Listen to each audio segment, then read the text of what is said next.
Every awards season, I notice this shift in how people talk about actors, like the conversation quietly stops being about the actual work and turns into a judgment of character, motivation, and ego. And that's exactly the space Timothée Chalamet seems to be stuck in right now. I keep seeing this blind item circulate, and even if you don't believe blinds word for word, they're still revealing because they reflect what people already want to believe. The gist is that there's an A-list actor with a foreign-sounding name who isn't actually foreign, slowly realizing that the Oscar he's convinced himself he deserves might not come this year, and that this realization is starting to show during his press tour. Once you strip away the vagueness, it's pretty obvious who they're talking about, but what caught my attention wasn't even the Timothée part. It was the fact that Leonardo DiCaprio gets pulled into it, because that comparison alone adds a whole new level of pressure that most people don't fully acknowledge. Leonardo DiCaprio isn't just another actor in the race, he's a symbol of delayed validation. For years, his lack of an Oscar was treated like a cosmic injustice, something the industry needed to fix. When he finally won, it felt less like a surprise and more like a collective apology. So when his name enters the conversation again, especially alongside a younger actor who's been positioned as the future of cinema, it changes the tone completely.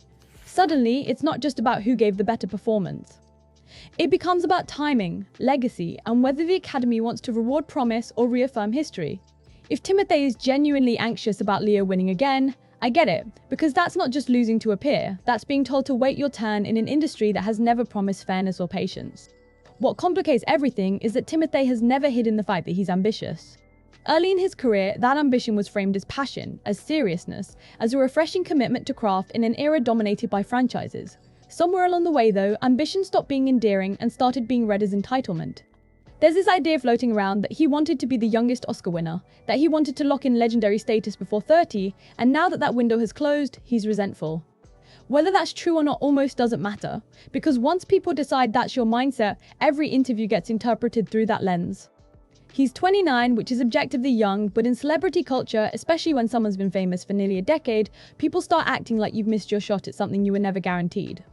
I also think people underestimate how destabilizing it can be to pour yourself into role after role, to feel like you're doing the best work of your life, and then sense that the response isn't matching the effort.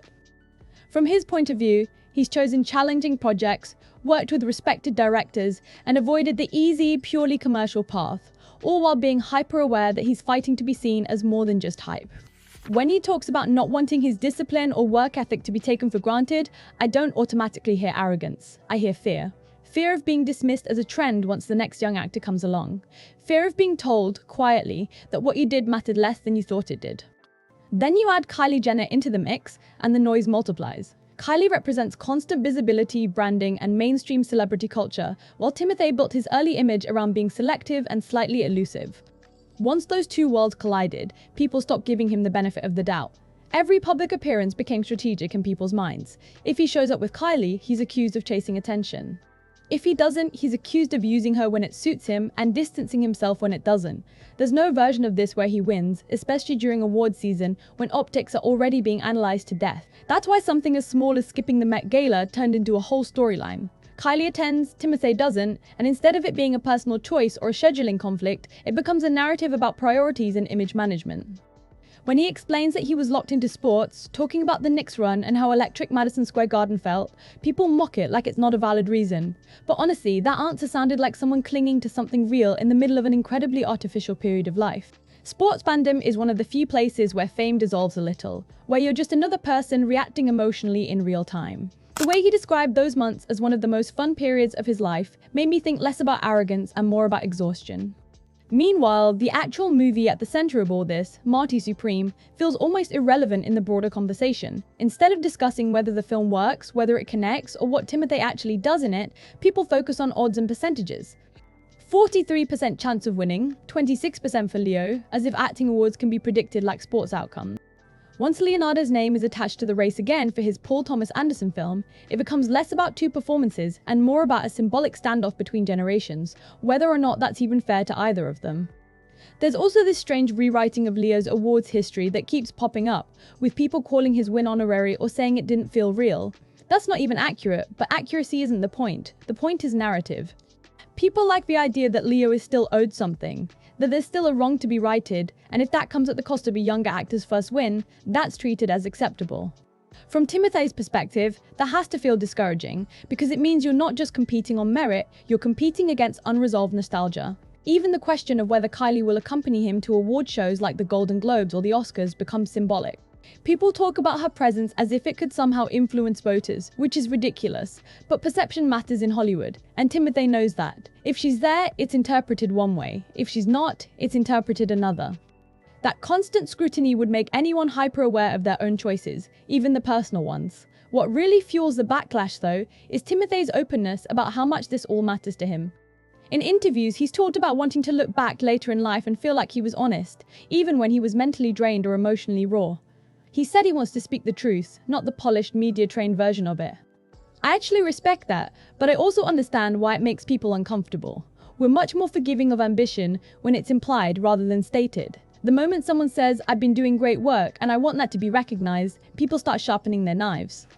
When he says he's been delivering committed, high-level performances for years and doesn't want that effort to be minimized, it gets framed as ego.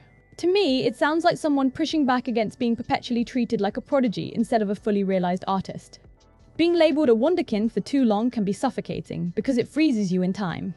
Praise from industry veterans like George Clooney calling him one of the new movie stars is validating, but it also adds pressure. It turns talent into responsibility, like you're now expected to carry the future of cinema on your back. Online, all of this gets flattened into jokes and insults. People talk about entitlement, about needing to be humbled, about crying into luxury. And yes, Timothée is privileged, undeniably so, but privilege doesn't erase anxiety, it just makes people less sympathetic to it. Material comfort doesn't protect you from the fear that your moment might pass, or that you might never be taken as seriously as you want to be. What this really exposes is how uncomfortable we are watching someone want something openly. We like our artists hungry but not visibly starving, confident but never vocal about it, grateful but endlessly patient. Timothée is stuck in that awkward in-between phase where he's no longer the exciting newcomer, but he hasn't been around long enough for people to root for him as an underdog again. In that space, anything short of winning feels like failure, even though it objectively isn't. No matter what happens this award season, the reaction will be extreme. If he wins, people will say it was inevitable, that the industry handed it to him. If he loses, people will frame it as a lesson, proof that he needed to be grounded. Either way, nuance disappears. What gets lost is the possibility that he's just a talented, ambitious actor navigating a system that thrives on comparison and scarcity. At the end of the day, this isn't really about Timothée versus Leonardo or Kylie or even Marty Supreme. It's about how we turn careers into simplified stories with winners and losers, because it's easier than admitting that success is messy and recognition is inconsistent. Timothée isn't wrong for caring, he's not wrong for wanting his work to matter, and Leo isn't wrong for still being celebrated. The problem is the way we force people into narratives and then punish them when they don't perform humility or ambition exactly the way we want. Awards come and go, the noise fades, and what's left is the work itself and whether we're willing to let artists exist as complicated humans instead of symbols we feel entitled to control.